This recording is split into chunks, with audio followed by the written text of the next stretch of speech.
The following program is a PodcastOne.com production. From Hollywood, California, by way of the Broken Skull Ranch, this is the Steve Austin Show. Give me a hell yeah. Hell yeah. Now, here's Steve Austin. All right, everybody, welcome to Steve Austin Show. I am coming to you from the mean streets of Los Angeles, California today. I'm sitting over here at 317 Gimmick Street. I got good news for you. My guest today and this coming Thursday is none other than Ivory, a.k.a. Tina Ferrari, also known as her shoot name, Lisa Moretti. Boy, I tell you what, I've been watching Tina Ferrari, Lisa Moretti, Ivory ever since 1986 when G.L.O.W came on. Man, I was a big fan of pro wrestling, and when G.L.O.W came on the scene, I was hooked. Watched it every single season it came on, watched every single episode, absolutely loved it. And Tina Ferrari was one of my favorite characters, gimmicks, personas, whatever. She was one of my favorite wrestlers. So I always followed her career right from Jump Street.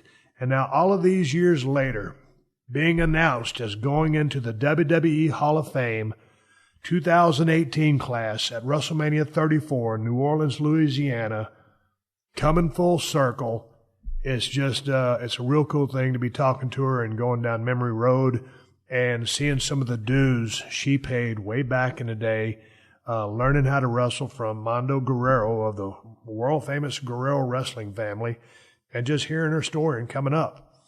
And I've watched and listened to a lot of Lisa Moretti interviews, and there's been some good ones. So I want to cover a few things that other people might not have covered, just as far as some of her background stuff, who she was as a kid, how she came up, her activities in sports, when she started as a cheerleader for the United States Football League with the Los Angeles Express years ago. I want to hear about all those stories, and so we talk about all that stuff. And, of course, man, there's a good bit of time spent on G.L.O.W. I absolutely love that show.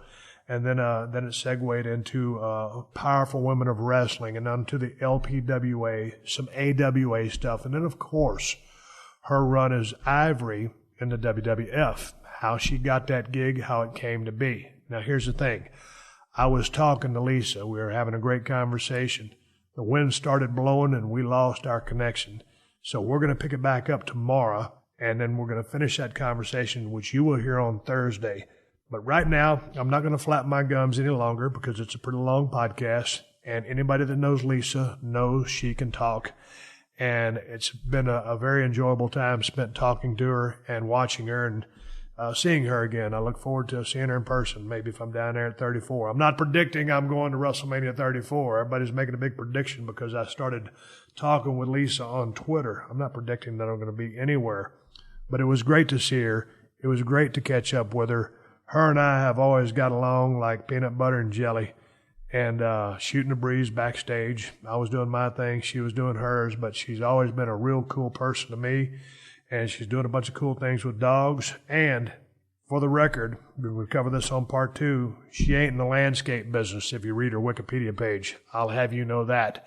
Anyway, I'm going to stop flapping my gums because I'm going to get into my conversation with the person you might know from a WWE days as Ivory, as I know her from both days, Ivory, and also as Tina Ferrari. She's still the same dynamic woman, and her name is Lisa Moretti. This is the Steve Austin Show. All right, just hit the record button. I got Lisa Moretti. She's going into the WWE Hall of Fame this year at WrestleMania. What is it going to be, Lisa? WrestleMania 34? WrestleMania 34. Yeah. Congratulations. How you feel about that? I'm just so excited, and I feel super honored, and I feel like I've got this, 120-pound bag of responsibility on my shoulders. I've already seen you. I don't want to let anybody down. I want to make a good speech. But I've already seen you on Twitter. Oh, there's pressure. I've seen you start sweating your acceptance speech already at the Hall of Fame. What are you worried about? You're a natural talker. You got the gift of gab. You're never at a loss for words. What's the hang up here? Yeah. Well, I don't know. It's like, it's a special moment, and I think that it's worth being prepared and not just, flapping your jaw up there. I've attended a few of these events, and I recognize the laborious job of being an audience member. You know, quite frankly, everybody that gets inducted is getting inducted by also a good talker. So it turns out to be a really long night. So I want to respect that people, you know, all should be heard with the same level of attention and energy from the audience, and to not just drain the life out of the whole event by talking too much. So yeah, it's going to take some thought to put a whole career, you know, not just a WWE career in a nut, but way back to mid-'80s with G.L.O.W. And what a wild ride that was. Everything in between with the scattering of all the women's shows, you know, all women on the card shows in the mid-'80s. So there was kind of like a, you know, they talk about the revolution now for the women currently at the WWE. And I feel like I lived through kind of one of those segments in the culture of women's wrestling. Yep. So I'm kind of hoping to spike that a little bit in my speech, because I think it's very important, the road that women have come in the wrestling world. Oh, I agree. No doubt about that. And just with respect to some of the speeches, the people setting up the people that are, you know, going to go into the Hall of Fame, like last year, or was it the year before? I think it was last year. But, you know, Natalya and Beth Phoenix, man, that 1-2 combination was so eloquent and articulate and well thought out, and so much heart and emotion. I mean, so, and those weren't the only two people that shined, but they were kind of off the chart. And going back to the day, I guess I went in 2009, and it was just like, I had a speech in my jacket pocket. I never even pulled it out. I don't like public speaking. I do like cutting a promo. I can cut you a promo that's going to draw you money. But when I turn just back into Steve Austin, I'm just kind of humble and thankful to be there. So, you know, I came from the heart, and I was on a timeline. So some of these things can go too long, and then they start playing the music now to give people the hook. But I remember a couple of years ago, were you there when Mr. T was there? No, but I have read about it, and oh my God, on and on and on. It was interesting, and it was long. Someone needed to give him the go home cue. But anyway, not to pick on Mr. T. I'm a big fan of Mr. T. He did a lot for the business, brought a lot of eyeballs to the business back in the days of WrestleMania 1, 3, whatever it was, you know, way back in the day. So anyway. Yeah. Hey, man, I'm sitting there looking at you right here, right now. You look like $1 million. I've been watching a lot of your interviews, but man, before we go into, you know, some of your career, we'll just kind of jump around. It's not going to be an ABC type conversation. And of course, you know, for the record, when I had Angelina, Little Egypt, on the show a couple years ago, you know, I was a big fan of G.L.O.W. I was a huge fan and had a big crush on you. So let me get that out there right front. That's great. I cannot believe that. Oh my God. And we used to shoot the breeze at the shows in WWE, but, you know, we really didn't get a chance to talk too much. And when we did, but you were doing your thing, I was doing my thing. You're at the show. We were trying to, you know, take care of business. Let's just be really honest about what your thing and my thing was. Okay. Your thing was being very active on the show, tons of responsibility, main eventing, great storylines. My thing was a little different. My thing was, am I going to be on the show tonight? Twiddling my thumbs, wondering what the hell I'm going to do with an 11-hour day at the arena. Gee, maybe I should go run the stairs again. Okay, I could segue into there about how you kept in shape all these years, but I want to go back to your life as a kid, because you're born here in L.A. Yeah. So, I mean, like, were you a good student? Were you smart? Were you straight A? Because you've always seemed highly intelligent, very articulate. Yeah, I was a good kid. I'm a girl. You know, we like to please. So I'm the youngest of 4. I was born in Inglewood, California, and I grew up in Torrance, California. So I used to call it Borance because, you know, I'm kind of adventurous. But Torrance is just the land of normal people, which I was blessed to be raised there, I guess, right? So, and it's still a really great town. But anyway, yeah. So were you, in high school, like, were you like in any kind of sports? I know you went on to be a cheerleader for the Los Angeles Express and the USFL. So how actively involved were you? What did you do while you was in high school? I was, in high school, I was a tennis player. I was, soccer for girls was just coming out at that time, and I was too chicken to play soccer because I thought that, it would hurt too much. But yeah, I've always been athletic, and I had great brothers. I have 2 older brothers and an older sister. And, my older brothers would, teach me how to throw a hard ball and how to bat. And, they of course loved to beat us up all the time. Oh my gosh. That was like really, I have to give them kudos for introducing wrestling into my life because they loved when we were really small to spread out all the furniture in our small little house that we were packed into. And, they of course would be the tag team brothers to beat the hell out of me and my sister Gina. So that was fun and games for them. And they would, of course, decorate it as a sport and fun, but really it was just another, mugging for the girls. So coming up, were you a tomboy or a girly girl based on, your experience with your brothers? I'm a tomboy for sure. Yeah. Tomboy for sure. I loved, I was always a cute kid, so the boys always liked me, but I loved, go out in recess and, you come back to class and you're all dripping sweat, and so, yeah, I was kind of a sweaty, active kid. Loved, my sister was awesome because she's 3 years older than me. So when I was a freshman coming into high school, you know how that's a big deal. Will you fit in and will you be cool? And, all of a sudden it's bigger. Life is bigger. But my sister was a senior at the time and she was really cool to introduce me to all her senior friends.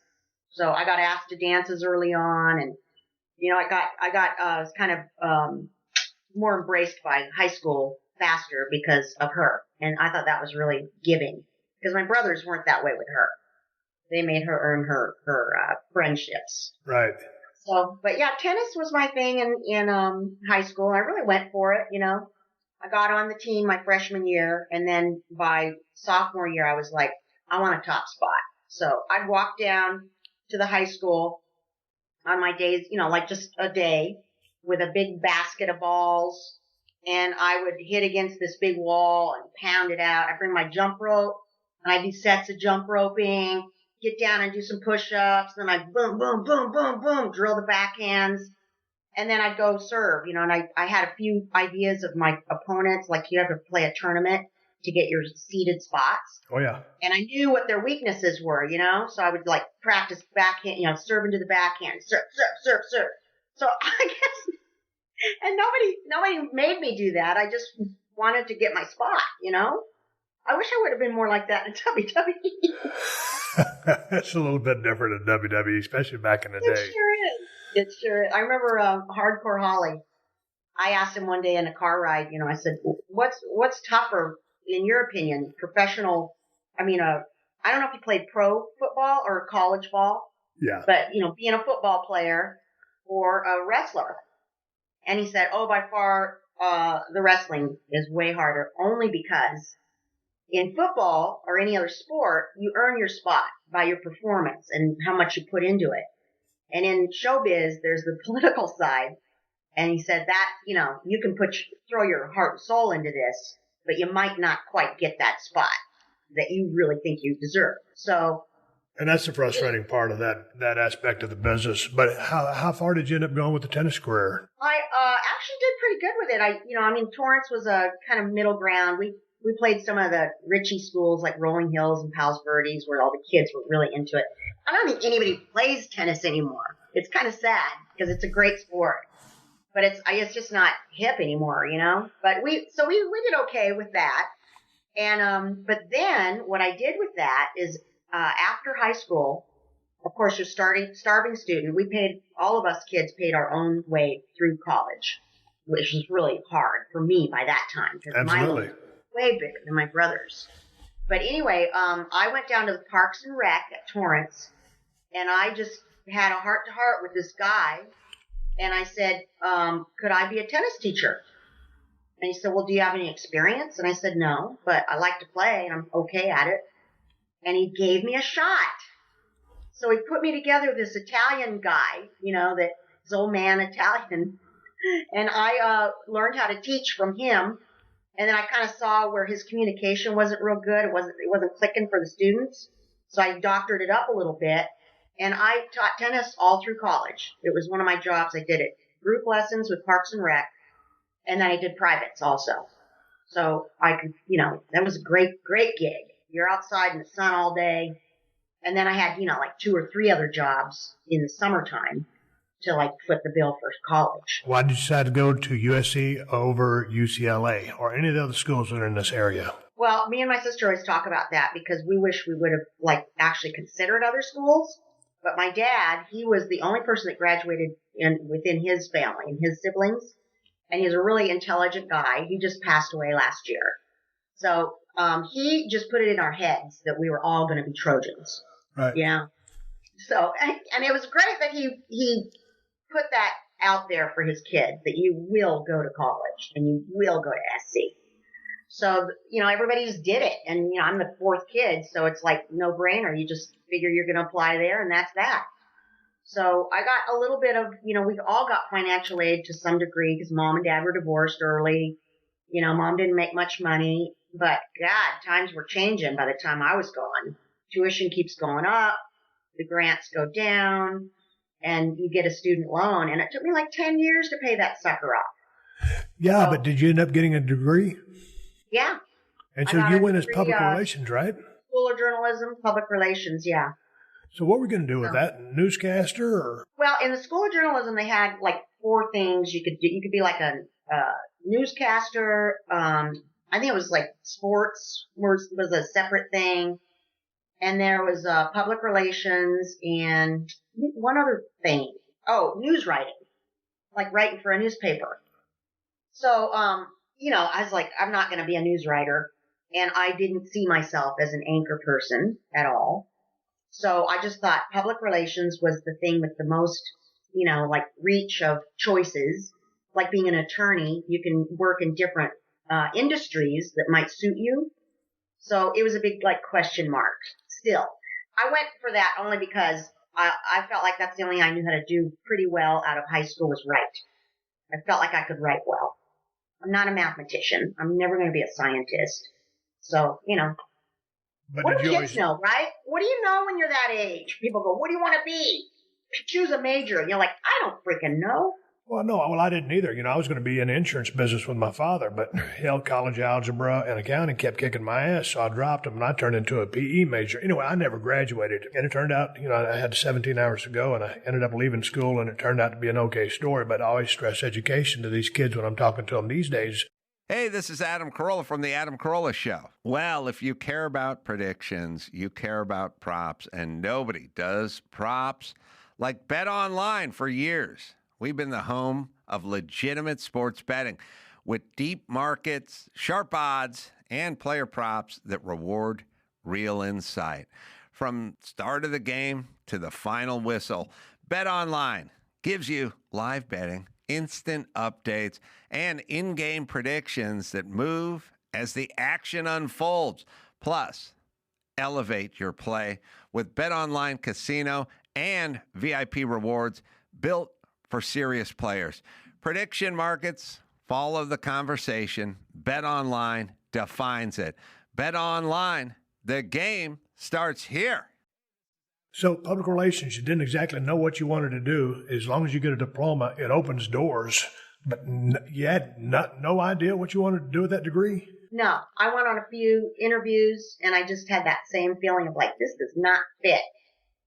And I also had an experience early on. My first job out of college was, besides all my other things like teaching tennis and stuff, was I worked for a temporary agency, like where they hire temps. And it was in Beverly Hills. So now I'm driving from Torrance around that South Bay curve, as you know, jam-packed traffic, morning, night. And man, early on, I was like, I ain't doing this with my life. I don't care if I'm poor. I am not driving this traffic as part of my career, my life. So I knew that was like a thing, I was like, I'll do something else. And then I realized in that job, because my turf, I was like the girl that would go out door to door, was mid-Wilshire, and you go into all those high rises and you start finding out there's a lot of stuff to do out here. You find out what businesses are out there. And I think that would be a good class for kids. You know, I mean, now we have internet, so you can find out everything with your ass in the chair. You don't ever have to go out of your house, right? Same with looking for colleges. We didn't have internet, so you couldn't plug in. What do schools look like? Oh, where are they? How far away is it? How much is it?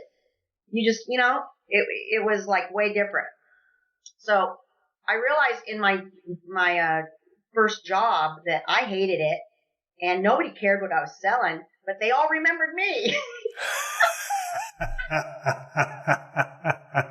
Like, you know, I mean, you walk in and the whole place would light up and go, "Oh, Lisa's here."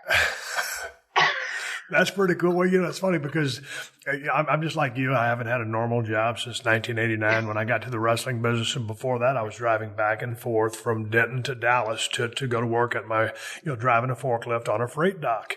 And I'm like you. I just cannot stand when I get out in LA traffic, every single day if I go somewhere or if I don't, I'm like, man, I just don't know how these people do this commute every day. So you would end up in the same business that I would end up in a job where you commute all over the world, but it's not that 9 to 5 commute, but you are driving, but it's not during that regimented type here, there, always back and forth. You're all over the place, which that was fun. Seeing the world was fun. Going back and forth was a real drag to me.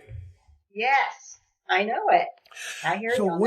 When did you end up getting the Los Angeles Express cheerleading job? Were you a cheerleader in high school? No way. Well, I was a song leader. There's a big difference. Okay, give me the difference. I didn't mean to offend you. What happened? The high school cheerleaders are the ones with the fat thighs and the loud voices. Okay, I might have a loud voice, okay, but I don't have fat thighs. So anyway, the pom-pom girls, now they rock because they dance. They're the dancing girls. So I was a song leader, they called us, and we did all the little routines, Michael Jackson, Off the Wall album. Some of the favorite hits for the song leaders of Torrance High School. Okay, we were moonwalking, okay, on the football field. So the USFL starts up, and all of a sudden you said, "Hey, man, I'm going to try out." No, what happened? I was being a career lady, and I was doing an assignment at USC, and I walked into this lady's office to interview her assistant, who's also a student. And the lady, I'm waiting for the student to get to interview her for my class project. And the lady starts eyeballing me and she says, "Do you like to dance? Do you like football?" Well, I'm the new squad director of a new football league, LA Express. We have auditions for cheerleaders coming up this weekend. If you show up, I will give you a job. I'm like, oh. Because people tell me that all the time. My whole life, they've like, if you show up, I'll give you a job. And you get a little jaded in LA, right? Because everybody's a producer and right, director, and they're gonna make you famous, and so you kind of start to roll with that and know that it's bull. So I just said, well, I'm really focusing on graduating here, and I saw myself as being a career woman and all that. And I said, tell me where it is and maybe I'll show up. And she said, you don't have to prepare anything, just show up. It'll be fun. So it turns out it was in Manhattan Beach, not Hollywood somewhere, which is one of my neighborhoods. And I just told myself, I'm going to go, and if the girls are weird, they're catty, they're the kind I'm expecting to meet, I won't do it. But if they're fun and it looks like a good, I try it, right? So I did not prepare. I show up. All the girls are really nice.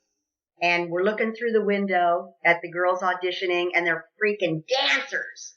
They're like doing layouts and these great routines. I'm like, shit, what am I got myself into? But the lady said, and there she was at the desk with a few other judges.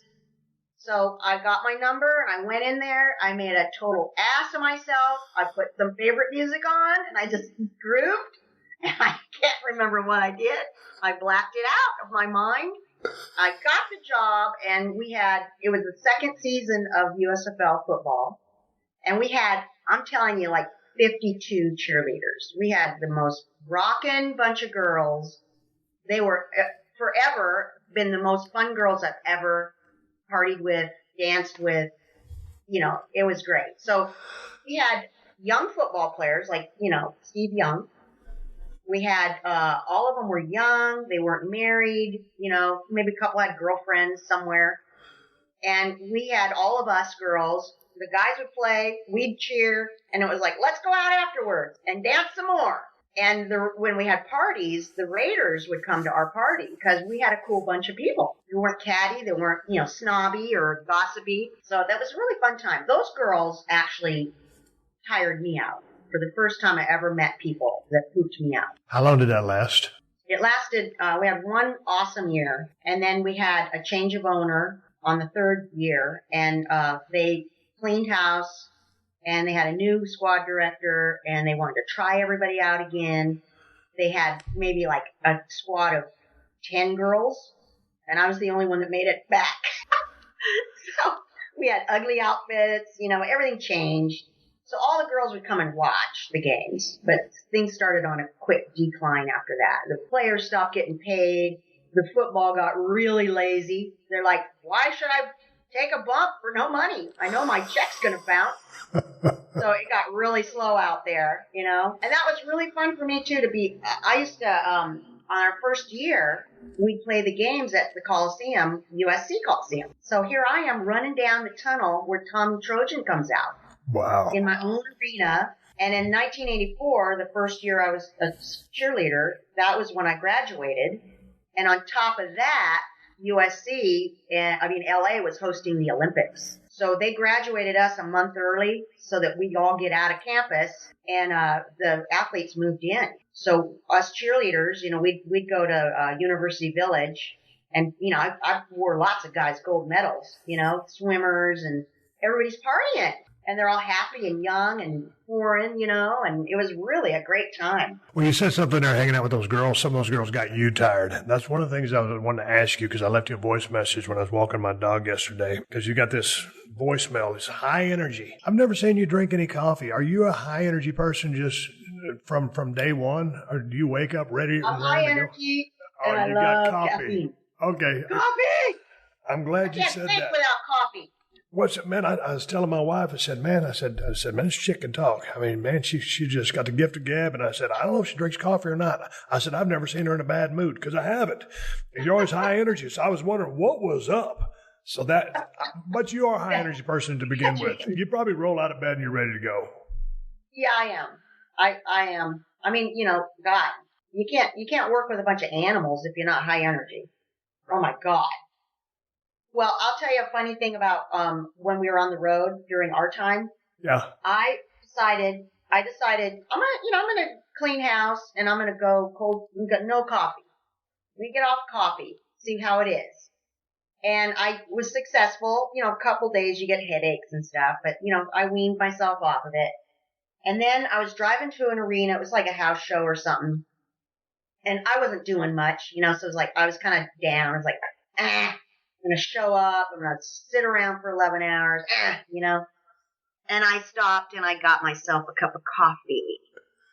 I thought, I need to be in a good mood when I show up. I'm not going to go there being all down. I got a cup of coffee and I had the best day of my life. I don't remember if I worked or not, but I just realized what a difference this shit makes. Hey, yeah, cleaning out sounds good every now and then, but you got to live life. You're only here for a certain amount of time, so you might as well enjoy it while you can. But that being said, with respect to coffee or anything else in life, everything in moderation. I got to jump to G.L.O.W. I was such a huge fan of G.L.O.W. and hearing how you got dragged to an audition. And the audition was in Los Angeles, and I guess y'all would train here for a little bit, then ultimately move over to the Riviera Hotel, where that's where y'all would stay and do the shows at the casino. But, this was your start into the journey of professional wrestling, and G.L.O.W. was such a phenomenon. And, of course, I guess give or take, they shot the pilot in 85 because I just got finished watching it. It kind of starts in 86 and kind of peters off after about 4 seasons. Yeah. And then, so anyway, at that age and being a wrestling fan since I was 7 or 8, then all of a sudden I saw G.L.O.W. and it's like, the greatest thing in the world because you got these, first of all, there's wrestling, which I love, and then you have beautiful women and all these over-the-top characters. And the thing I liked about it was these days, everybody is so beautiful. But you had Matilda the Hun, you had Mount Fiji, Yeah. so you had dementia, and the beautiful people, which is always fun to watch. But it's always the different sizes and shapes. Like I was such an NWA fan, like Dusty Rhodes, people like that. You'll never see another Dusty Rhodes again because that body type won't get an opportunity in the business. Right, exactly. But anyway, so let's talk a little bit about G.L.O.W. because I just loved it, and I loved your character, and I loved what you did in the ring. How did you get dragged into this crazy world, which you would be in for almost 20 years? Well, I am stunned that you are such a fan, first of all, and thank you for your support. That was very nice of you. But we, one of the cheerleaders, Nadine is her name. She was my buddy, and she was an actress. A lot of the girls were dancers, choreographers, actresses. So she got an opportunity to go on an audition for this wrestling show, and she called me to go with her. But and you didn't know it was a wrestling show at the time, did you? She told me it was wrestling on the phone, and I said, why the hell would I want to do that? And I, of course, like everybody, imagined huge women, like, I don't know anything about it. Why would I go and get my ass kicked, for what? You're crazy. Oh, please come with me. Please, just once. Just come with me. We hate it, we'll leave. So I went, and it got even more exciting when we found the location. It was right in the heart of Watts. I know the freeways. I drive past Watts every day to school, right? I'm like, what? We're getting off, like, in this neighborhood, off the 110. So we show up, and we're going to this, like, there's a boxing gym, and there's this big black guy out front, and he had a gun. And he was making sure that all the little girls got inside the door safe. Back to your car, out of your car. So now, this did not deter me. Now I'm starting to get intrigued. Now it's getting to be fun. So we go inside, and, there's a collection of girls, girly girls. They're real cute and everything. So that's the kind of stuff where I'm like, God, here we go, So the training starts, and Mondo Guerrero is the guy in charge. Lucky Mondo. He gets to train a bunch of bimbos. So imagine that poor guy, right? So he addressed it in such an honorable way. He definitely let everybody know the passion he had for this sport and how special it is, and that he has lineage in it. So he established himself that way. Credible. And then he laid down a couple of rules of, while you're here, maybe it's going to be just for today, maybe it's going to be for the duration. No laughing, pay attention, and no hanging on the ropes. Slouching, hanging, relaxing. Pay attention, in other words. And I'll try to teach you a few basic things so that you don't get hurt or hurt anyone else. So, cool. Simple instructions, right? Well, early on into the training, some girls are hanging on the ropes. And then, of course, when he teaches us how to sell pain, that's awkward. And it can be a little funny. We get some giggles going. Not me, the bimbos. So, oh my God, he just snatched one of these girls off of the rope, laid her down, applied some pressure, and made her cry. Oh, I was sold. That's when I was like, I'm in. I want to learn how to do this. Not because she cried, but because it meant so much to him, and that this was like real training. I like it. I like learning new skills and stuff. And when you got a pro that's taken interest to train you, well, listen, man, this is going to be a great ride. So then they didn't kick us out. They kept asking us to come back each night. And on top of that, they were doling out some money for you to show up once you made the first cut. So now it was a little side gig. We keep showing up to the Watts gym. The mat is covered in sweat and blood stains. On each corner, there's a freaking spittoon filled with slobber.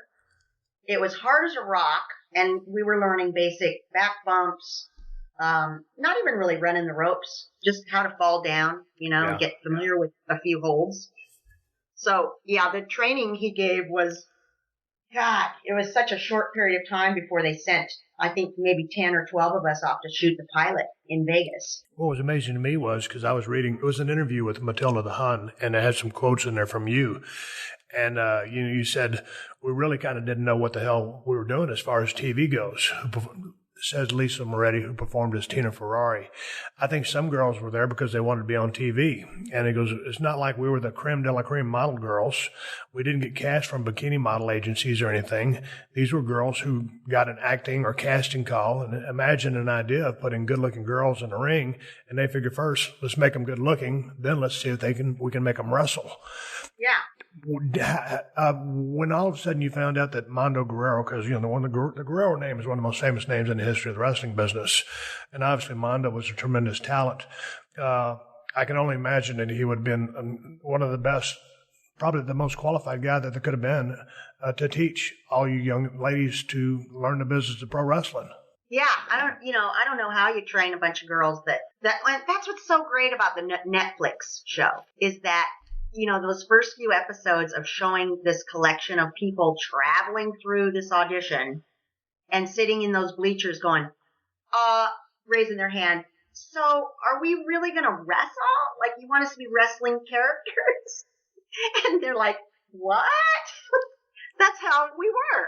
And even if you were there because you were an actress, like, Sharon and Donna Walensky are true sisters, and they played the great characters of Chainsaw and Spike and the Housewives, and they just had this great comedic banter. They were so creative and so talented as comedic actresses that, all those characters they brought to the table were their own invention. So those guys were, and they will attest to it themselves, not into the physicality, not super athletic by nature, but they were there to be on TV and bring their stuff. It was an in. Pluto TV has thousands of free movies and TV shows. You swear? If I'm lying, I'm dying. This is the mindset. Free. This is the mantra. Free. This is the mindset. With movies like Interstellar, Dreamgirls, and Gladiator. Are you not entertained? And TV shows like Survivor, SpongeBob SquarePants, The Fairly Odd Parents, and Ghosts. Pluto TV is always free. Huzzah! Pluto TV. Stream now, pay never. This is the Steve Austin Show. Well, how long did you get to train before y'all shot the pilot? I think we trained for, I don't know, like a few weeks. It was nothing. It was no time at all to prepare us to make like decent matches. And then, it was so discombobulating to be in a ring. You know how those banquet rooms in hotels, they're really dark. And, the lights are coming right down on your spotlight. You take your first bump, you don't know where you are. So I just remember that being, I remember more of it than I do my audition for the cheerleading gig. Maybe because I was just half a bit more prepared than the cheerleading audition.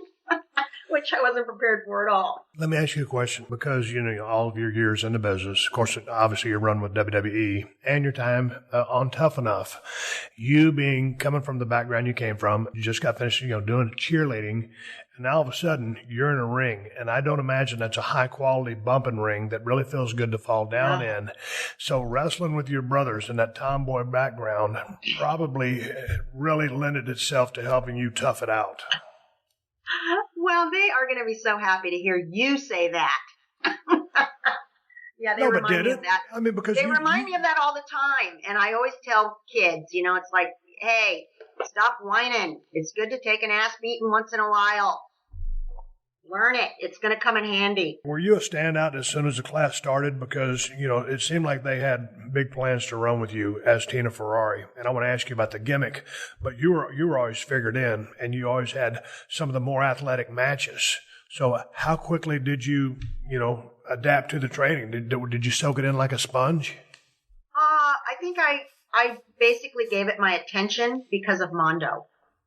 I just really give him kudos for being so passionate about the sport that it translated that this is an important thing to be good at, or, to at least try to harness.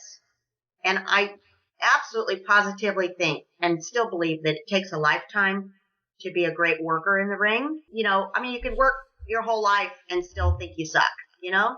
I never considered myself being somebody that stands out.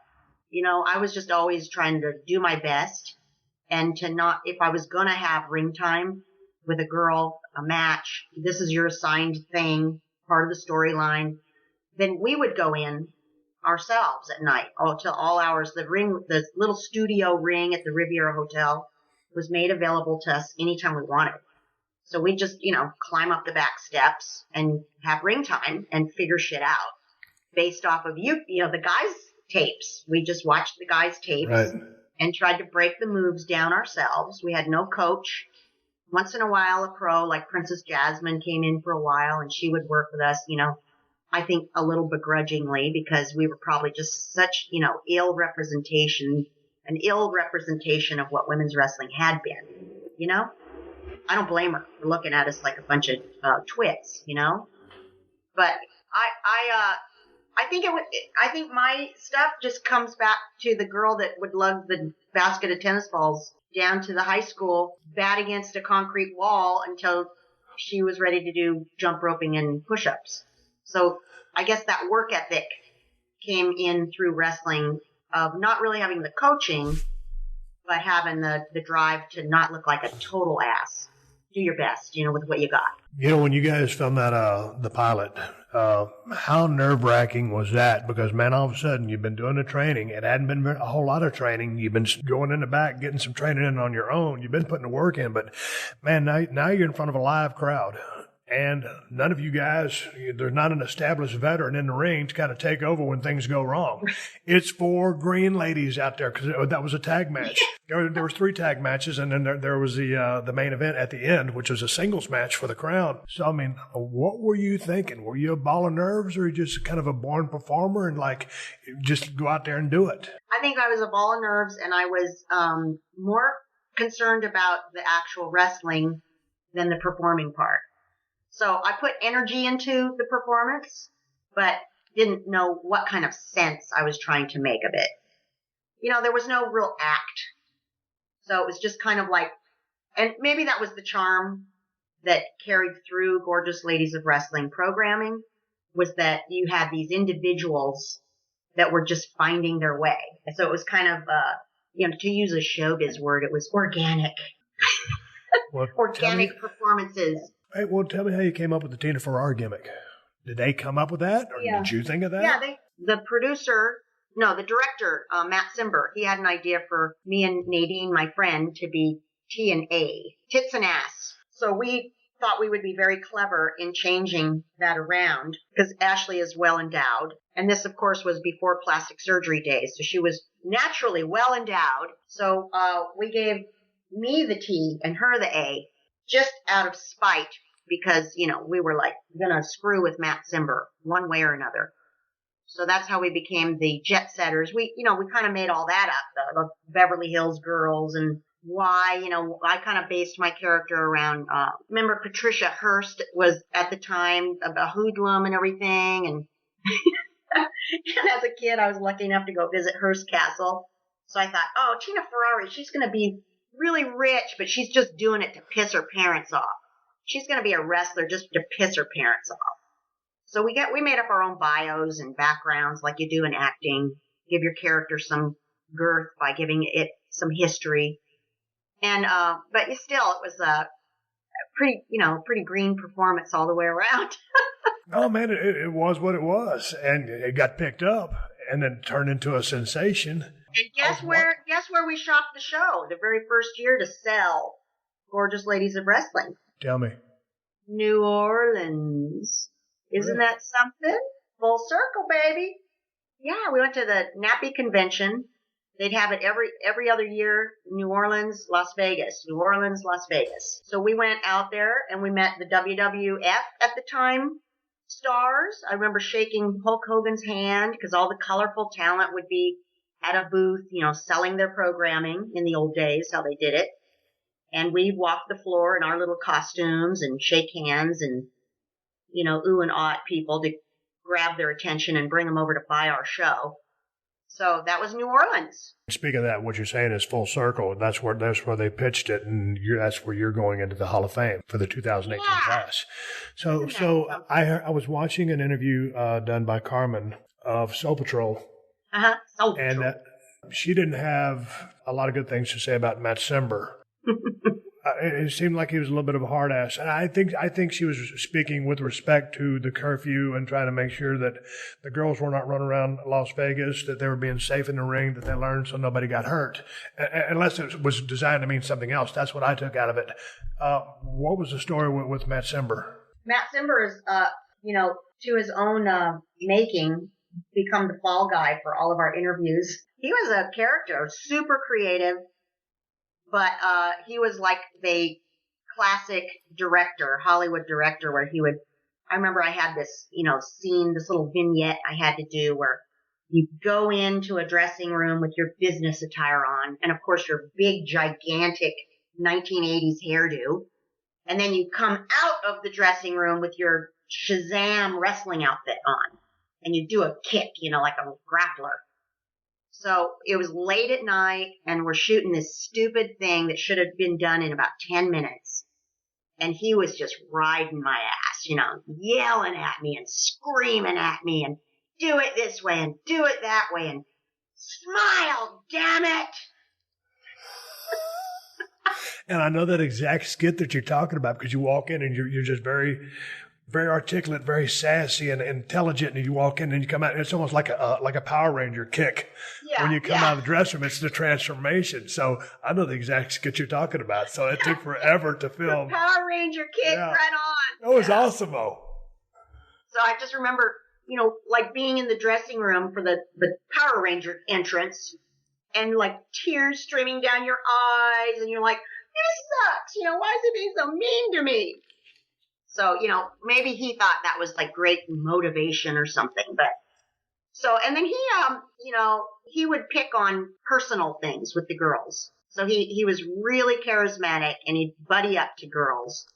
We'd be out having a drink at the Riviera or something, and he'd come down and sit around and learn who has a boyfriend and what's his name and who does what, and then he would turn on you in front of everybody and use that ammo in a really nasty way. And he hurt a lot of girls' feelings deep down. So I kind of watched him do that. And so whenever I just, learned his thing, I excused myself. Every time he'd come join the girls, I'd say, well, I'm going to go work out tomorrow bright and early, so I'm going to excuse myself. And then we'd just go party in a different bar. Good call.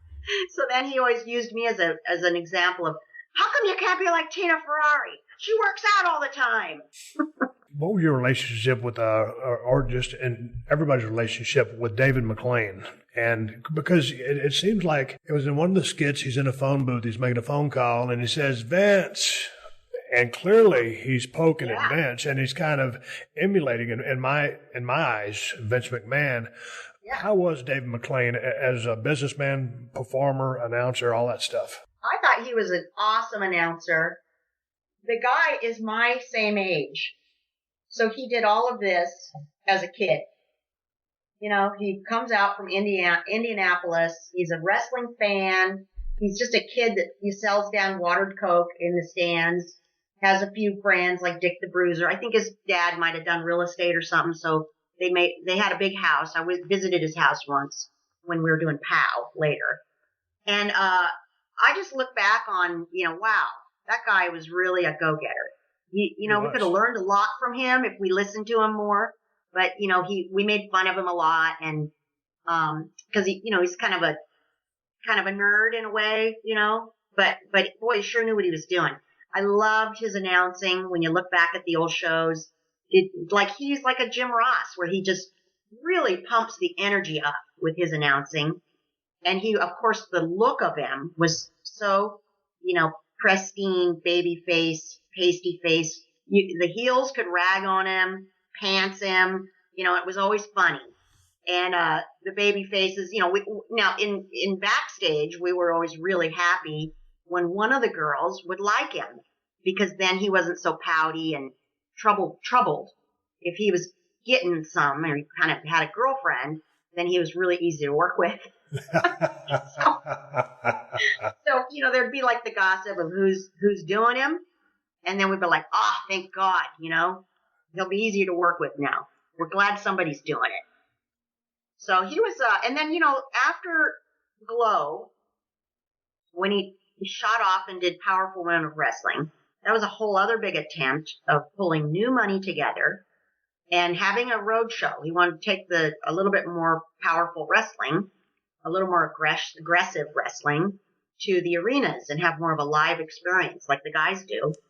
And then that's when we fed in, you know, the G.L.O.W talent with the real East Coast Southern girls, all of them, you know, all of them. Peggy Lee, Leather, Bambi, Luna Vachon, Wendy Richter was a commentator that also got into the action.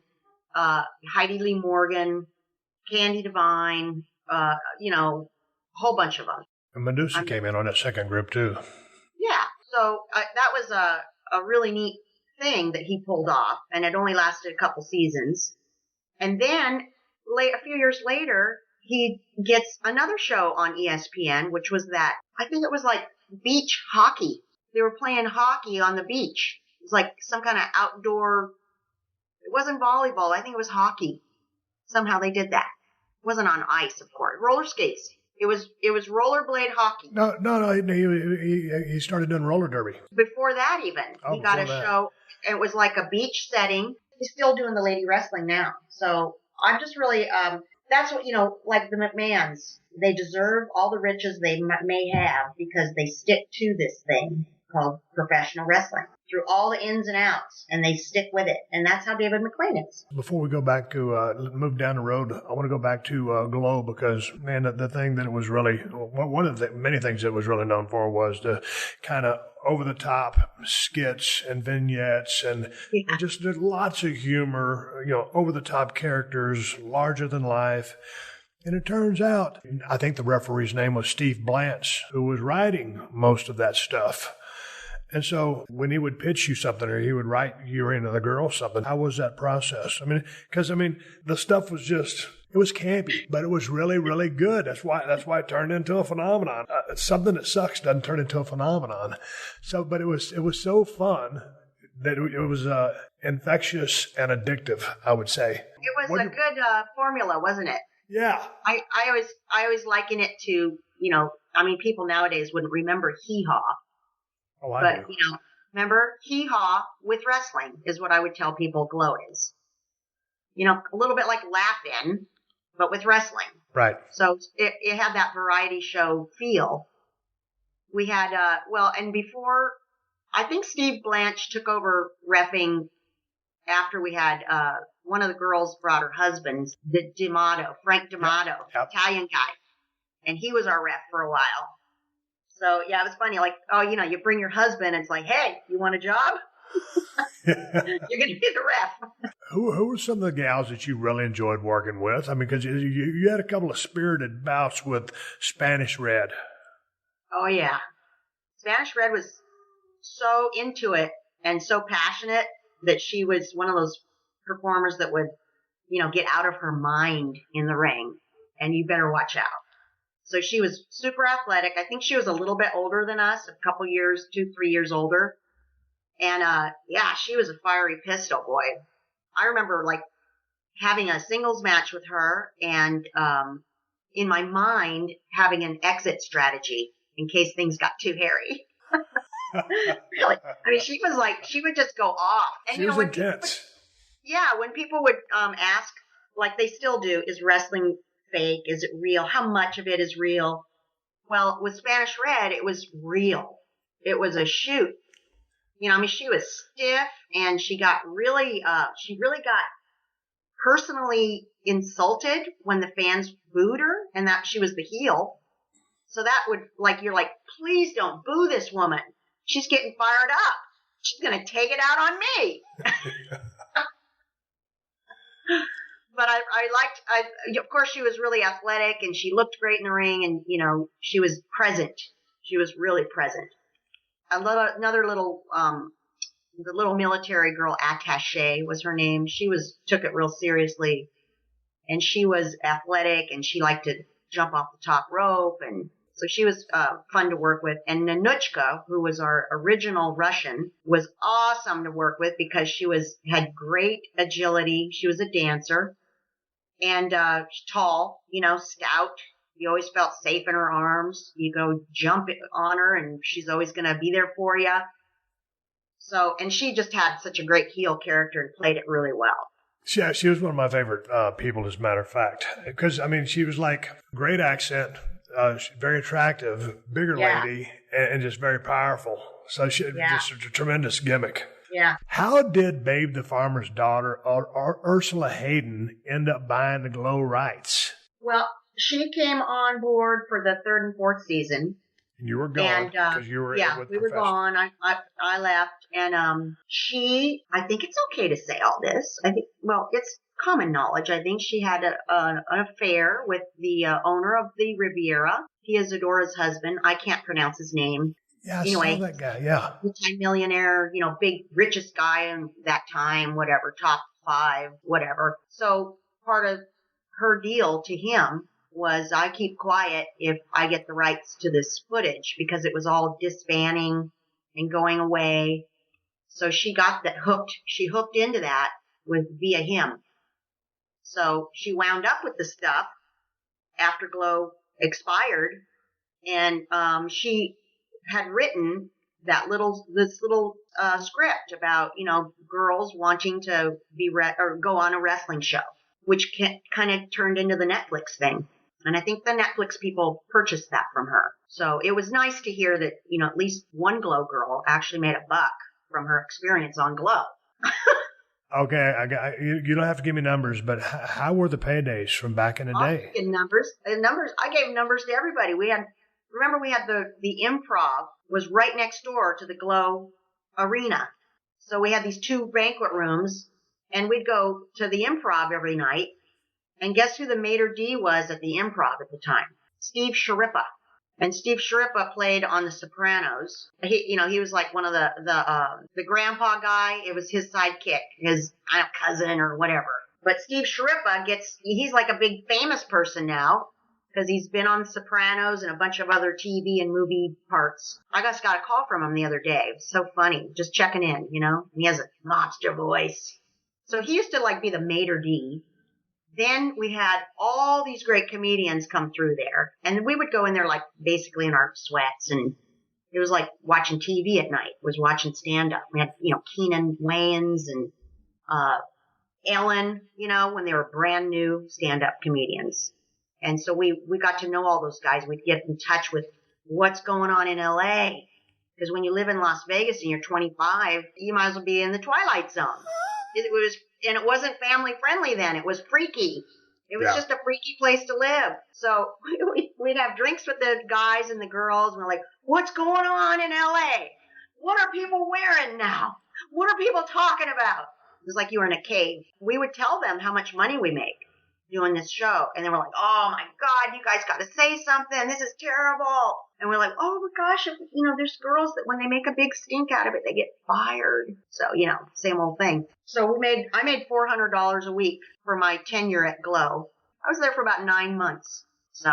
Man, that's pretty good money. That's pretty good money, though. Well, first of all, it turned into, a syndication phenomenon. But just as far as doing the work, the vignettes, y'all are working your asses off. Because like in Tennessee, we were making 400-mile trips, and I was making $15 or $20 a night, and this was in '89.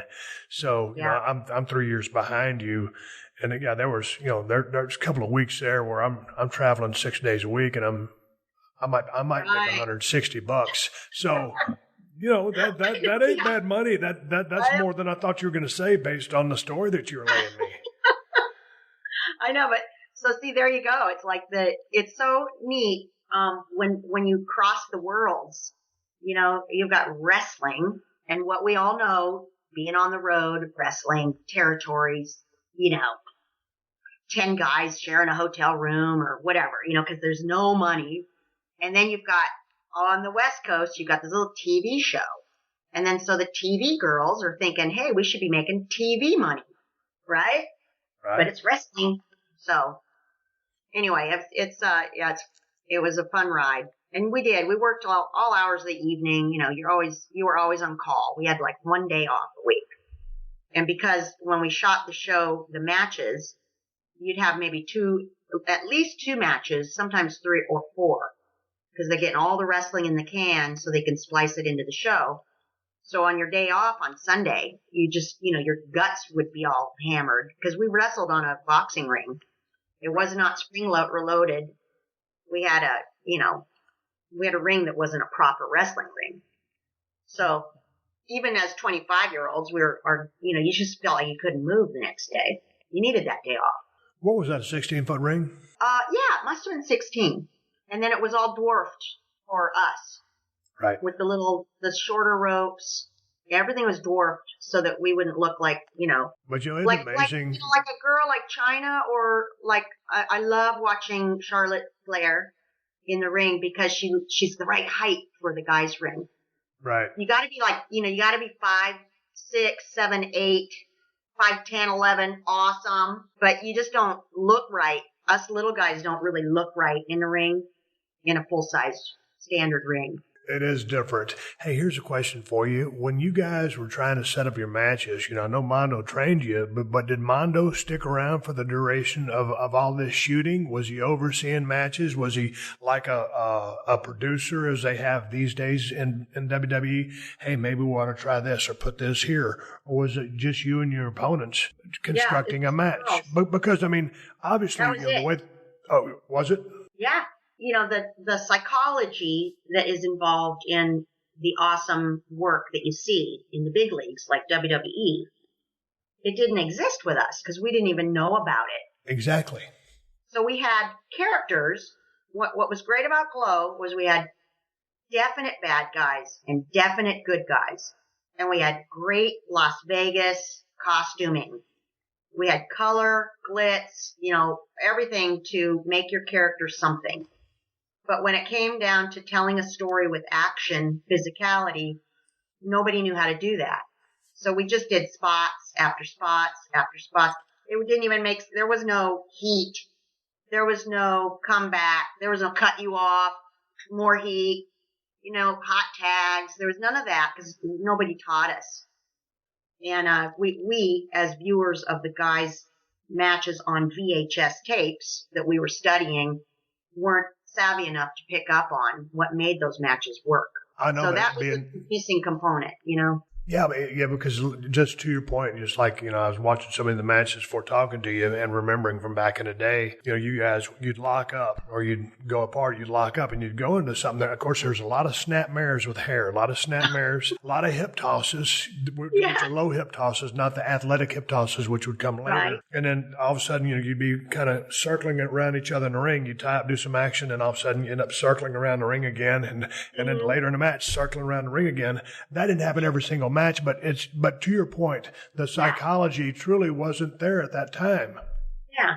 Now we did do, cause you know, it's funny cause I'm just kind of revisiting all of this through the fans. You know, I just am a brand new Twitter person. I'm brand new to Instagram, and I did that on purpose so that I could, you know, kind of get primed and go through this thing with the fans, and they help so much to throw footage your way or pictures that stir up memories. And so I came by this old G.L.O.W photo that we were out on the escalator at the Riviera Hotel mashing it out. And I thought, well, there you go. We were doing hardcore matches. We used to take the action out of the arena and go all through the Riviera Hotel beating each other up. So, you know, there you go. There's a little bit of that. And then another picture I came across which jarred the memory. You know, we had the rap songs that were shot in the ring, but we also did these little rap and other music videos were a new thing on TV. Remember, music videos were like happening, a brand new way to sell your album or your hit song, music video. So we started doing music videos, and we had one all based around being good girls. Good girls do, or good girls don't. Good girls don't. Like it's in swimming pool. Yeah. And I thought to myself, oh my God, there was my first diva photo shoot in a bikini. First ever. And I was just uncomfortable then, as I was uncomfortable way later in life with WWE doing it. Are you not a still photo person? Because I've heard you talk about some of the photo shoots that you were on. But then again, I think you were on some rocks. The camera person was like 100 yards away. And then oh my gosh. Yeah. I hate still photo. And if you want to roll a camera, I'm good. But still photo, I hate. Were you like that? Yep. It seemed like you were such a natural taking pictures. Yeah, I'm just like you. Though I just never feel comfortable in front of just, okay, sit there, pose, and I'll take a few pictures. I just don't like it. I like a moving camera and capture the moment, but not the still photography. And then, of course, I do not feel like I need to express myself artistically being looked at in lingerie or in a bikini on purpose in a still photo shoot. I rose to the occasion, but I got to tell you, I think that was the most challenging effort in all of my career. I don't care who was kicking my ass in the ring. I would do that 10 times over than stand there greased up in a thong with some guy taking a picture. And then you look at how easily it comes to, Trish Stratus. She came to one of our shoots when she was brand new, and might have been our second photo shoot maybe. And it was just like, I'd sit there and watch her and go, oh my God, she knows how to work this thing. Because she was a fitness model. So she had so much experience, yeah. And she gave me tips that I still share with women today on little tricks of how to look good in a photo. So she would share those tips. And one of the best parts of her being so good in front of the camera was watching how hot Miss Kitty got. Because she wanted to be the hot one. And she was pissed. She was so pissed when Trish was so natural about it, you could just see her seething. But I really enjoyed that. All right, everybody, give me the go-home cue. So I'm going to wrap up this podcast and ride off in sunset. But before I do that, I want to thank my guest, Lisa Moretti, also known as Ivory, and as I knew her back in the G.L.O.W days, Tina Ferrari. Taking the time and Skyping with me today. Part 2 of my podcast will be this Thursday. And if you want something to watch that you've never seen before, it's pretty damn cool. Go to YouTube and type in G.L.O.W, G.L.O.W, original 1985 pilot. I watched this the other day. I never saw the pilot before. I was a fan ever since the show started in 86. So check out and watch this original pilot, which she takes a part of along with the other women in the pilot video. And it's just, it's cool to see something that was so, ahead of its time back in the day. And it turned into a phenomenon. Lasted 4 seasons. Anyway, that's something to watch. Go watch G.L.O.W, original 1985 pilot on YouTube. And so we have Lisa Moretti coming back on the Thursday show. Before I let you go, I got to tell you guys about ProWrestlingTees.com/Steve Austin. They got all my Broken Skull Ranch shirts, my badass beer, the Broken Skull IPA from El Segundo Brewing Company. It's available at Whole Foods and Total Wines if you live in Cali. If you ain't in Cali, check InsideTheCellar.com. See if they ship to your state. Hey, man. I believe everybody needs a damn good pocket knife. I got 2 of them. You can check out either the Cold Steel Broken Skull knife or the new Working Man knife at my new Amazon store. Amazon has the best price on both knives. Just go to Amazon.com/shop/Steve Austin. I got to say one more thank you to all the fine sponsors of the Steve Austin Show. That's how I'm able to do this podcast for you twice a week for free. And you can find all my sponsors at PodcastOne.com. Just click on the Killer Deals button at the top of the page and then click on the Steve Austin Show banner. Speaking of Podcast One, the new Podcast One app is now available for download at the App Store or Google Play. There ain't another podcast app like this one anywhere, and that's because the new Podcast One app is loaded with some cool features that let you do a lot more than just listen to your favorite shows. You can access behind-the-scenes photos, articles, and connect with other fans of the shows you like. And you can watch over 1,000 360 virtual reality videos. You can actually watch some of your favorite shows in virtual reality. It's like you're sitting right in the same room with them. So get to the App Store or Google Play and download the new Podcast One app now. Folks, I am on social media. If you want to follow me on Twitter or Instagram, I am at Steve Austin BSR. Folks, until next time, my name is Steve Austin, and I will catch your ass down the road. This has been a Podcast One production. Download new episodes of The Steve Austin Show every Tuesday at PodcastOne.com. That's PodcastOne.com.